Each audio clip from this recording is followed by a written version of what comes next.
Welcome to 28storms.com. This is your tropical weather update for Sunday, October 16th. Out there in the Atlantic Basin this afternoon, we see two distinct areas of numerous convection. One is located over the northwest Caribbean, and the second area is located over here in the central Atlantic. However, upper-level conditions are no longer favorable for tropical development out there to the east of the Lesser Antilles, so the main focus by far is what is occurring in the northwest Caribbean.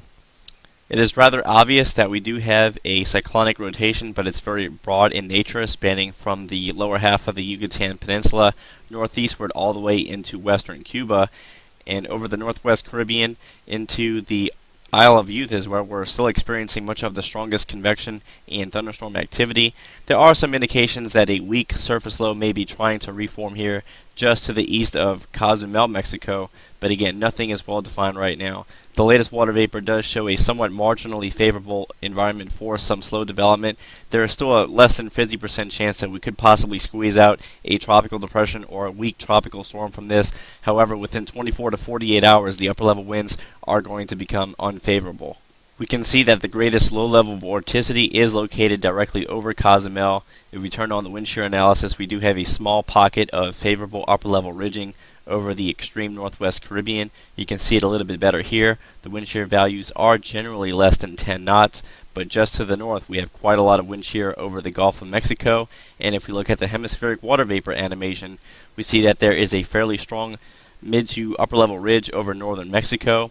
We have some additional shortwave energy beginning to move into the Pacific Northwest, and this is going to dive more toward the southeast over the next few days, and that's going to carve out a large trough over much of the Gulf, and some of the stronger upper-level winds will extend down into the Yucatan Peninsula and Caribbean, and so therefore the chances of any development will go down to zero as we go into the latter part of Monday and into Tuesday.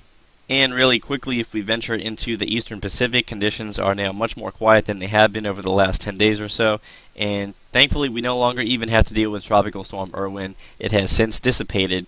As you can see, this was the last blow-up of convection, and now the storm is completely void of any significant thunderstorm activity. Looking ahead over the next 5 to 10 days, starting off with the 12Z run of the CMC model, it shows the broad area of low pressure being absorbed by that front over the next 3 to 4 days, and by day 6, much of the deep tropics are quiet, with the exception of possibly a weak surface low trying to develop along the monsoon trough well to the south of Mexico. The 12Z run of the GFS model also shows a fairly quiet pattern across much of the deep tropics, although by day 7 we also see somewhat of an increase in activity here over the eastern Pacific, but nothing is overly close to the Mexican coastline. And finally, this is the latest forecast solution from the ECMWF model. As we advance this into Monday, we see that the low pressure has continued to move northwest into the extreme southern Gulf of Mexico, but by Tuesday and especially Wednesday, you see the front beginning to push through the Gulf Coast states, and it's going to absorb whatever is left down there near the Yucatan Peninsula, so the threat of development decreases, especially as we go into Thursday, and much of the tropics are forecast to remain quiet throughout the next 7 days. So thanks again for using 28storms.com as a source of tropical weather information. Please stay tuned to youtube.com/28storms and our Facebook page for more updates.